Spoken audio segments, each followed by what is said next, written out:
Hi, my friends. I'm Tete. My friends call me Tet.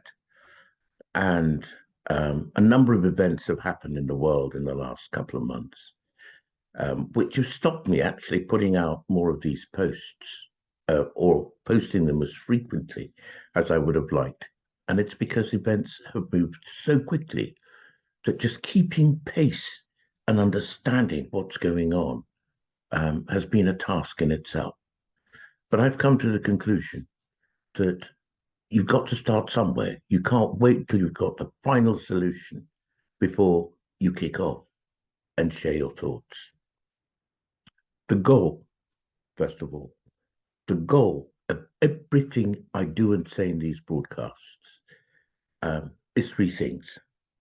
It's about human development, human liberty, and human happiness, all leading in my greatest desire towards what I call an African Renaissance. And an African Renaissance is nothing more strange than Africans creating a world that they feel is fit for their needs going forward. So, Chairman Mao said that you can't make a revolution um, without cracking eggs. Yeah, another thing he said was that a revolution is not a tea party. But I'm talking about a profound revolution of thought and consciousness. So I'm going to start by doing something which is taboo for my people. I'm of Ghanaian origin. The first great taboo is that we do not consider anything beyond our five senses, i.e., what we can see, what we can smell, what we can taste, what we can touch, what we can hear. These five senses deal with the material world. The problem is, in Africa, and indeed most of the rest of the world, we are entirely focused on the things we perceive and understand through our five senses.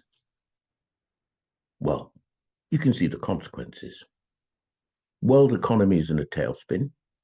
Supply chains have been disrupted. There is a well spoken of move towards globalization, which effectively sounds like a one world state. We've had campaigns of medication, which have caused all kinds of difficulties. And I must be very careful what I say, because the powers that be can remove this post. Recently, two huge calamities have struck the world. One was the war in Ukraine, in which Russia, in its own words, to defend its territorial integrity, actually had to invade the eastern part of Ukraine to protect itself from the encroachment of the ever eastward trend of the NATO nations. We now have two of the most militarily advanced powers in the world facing each other, and nuclear weapons could become involved. If that happens, it's game over. The other terrible event that we have daily witnessed on our TV screens, at least here in the United Kingdom, is the genocide, which I call it, I term it, the genocide in Gaza, in which north of 30 something thousand human beings, mostly women and children, have been snuffed out just like that, like ants. What this tells me is that those who consider themselves civilized and running the world don't understand what civilization really means, and they don't understand what human happiness requires. And so it falls to you and me as citizens of planet Terra, planet Earth, to ask ourselves, what we are going to do. Now, I can't go to America and solve America's problems. I can't go to any other European country outside of the United Kingdom and try and solve their problems. I can't even go to another African country and try and solve their problems. I can't even go to Ghana right now and solve their problems because I live in Europe. But what is very clear is that for Africans to create this renaissance, there is one very important thing we must do, which is we must stop being afraid of who we really are. Look, the colonial adventure on the part of the Brits in my country, Ghana, was long. And in the space of several hundred years, many cultural institutions have been trampled and then reshaped and reformed. The question is, in whose benefit? To whose advancement? And I see many African people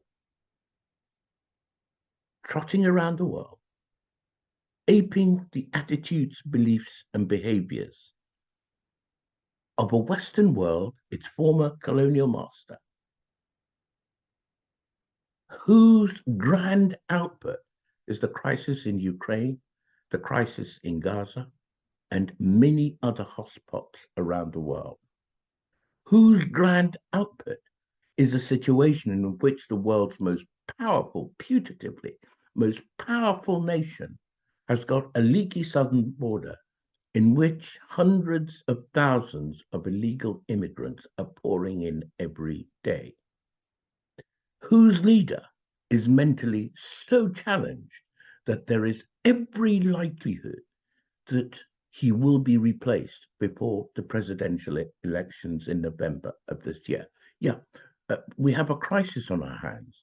And those who consider themselves so superior that they should be bowed to and allowed to run our world created this crisis.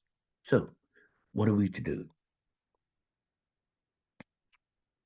When I say that we fear who we are, I come across the other great taboo that, and this is where I clap for the colonial masters.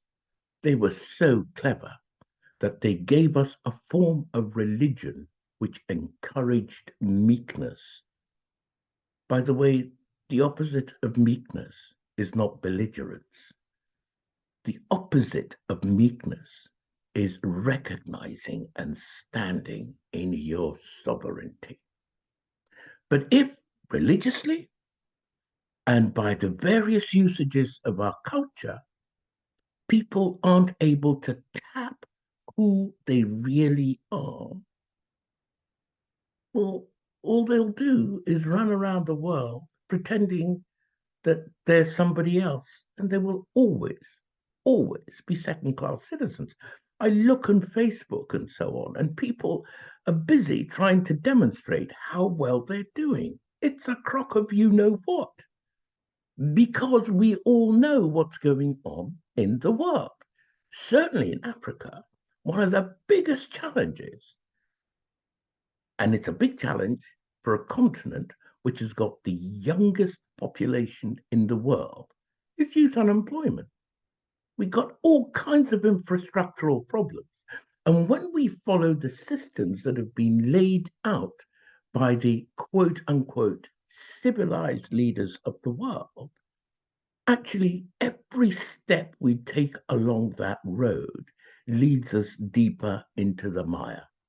We may end up with a few shiny buildings. We may end up with a few dazzling roads. We may end up with one or two infrastructural projects and so on. But essentially, you don't have to be an economics or sociology PhD to realize that Africa still continues to draw the short straw. So in my next post and the post after that and everywhere else, I'm going to talk about what I see as the fundamental problem: Africans discovering who they really are. And to do that, you have to go beyond your five sense perception of this world and start to talk about your feelings and your real experiences. Look, I had a lovely supper this evening. My kids, bless their cotton socks, took me out for an early Father's Day dinner. Oh, I could post those pictures and make it look as if that's what my everyday life is like. Father's Day comes around once a year. And these kids have done, well, I shouldn't call them kids, it's a young man and a young woman. I mean, I felt so good. I felt so proud that they were kind enough to think of me and say, "Hey, look, Pa, come out for supper." And their treat, it was lovely. That's not everyday living. Everyday living is going to work as a senior executive and encountering the experiences that you encounter. The self-worth that the environment in which you're working in ascribes to you. And all of these issues come back down to the notion of who you think you are and whether or not you can live in your sovereignty. Let me end by saying that my posts are agnostic of religion. I have a philosophy that I follow and have followed um, really quite strongly for some 45 years of my life. So it's not a life, it's not a casual lifestyle choice, and it's not something I try and impress anybody else with. But the important point is simply this: as a result of practicing whatever I practice, how much more conscious have I become of who I am? One, that is service to myself. And how much more conscious have I become of my service to my collective? Because as an individual's consciousness rises, what they inevitably discover that they find it more and more and more difficult to dissociate or distance themselves from the other. I am the front of my hand, and the other is the back of the very same hand. So, how do we develop this consciousness? I'm going to go into more of that later. I'm going to put this out on YouTube. I want you, please, to subscribe, hit the notifications button, and share your comments on this. Now, I'm not your typical Ghanaian fella. You know, I didn't go to your great schools like Achimota and Fansipin, Prempeh College, and the other wonderful places, Addis Saddle, Accra Academy, and all of those wonderful places over there. But it doesn't make me less human. It doesn't make me less cognizant of the realities that that country faces. And forgive me if I mention only one country. My experience of other African countries is also somewhat limited. But owing to my familial background, which is very long held in Africa, I have a sense of where we are going as an African collective. And that's what I want to address. So it's time for us to raise our consciousness, stop strutting around the world as ersatz or faux European people, and following in the footsteps of people whose culture and whose ways we don't understand. That is not to disrespect anybody else. Everyone has something great to contribute. Question is, I want Africans to discover what it is that they're contributing beyond coming along and pretending there's somebody else. My friends, thank you so much. And I tried to keep this short. More to come. Please follow, share, comment, and subscribe.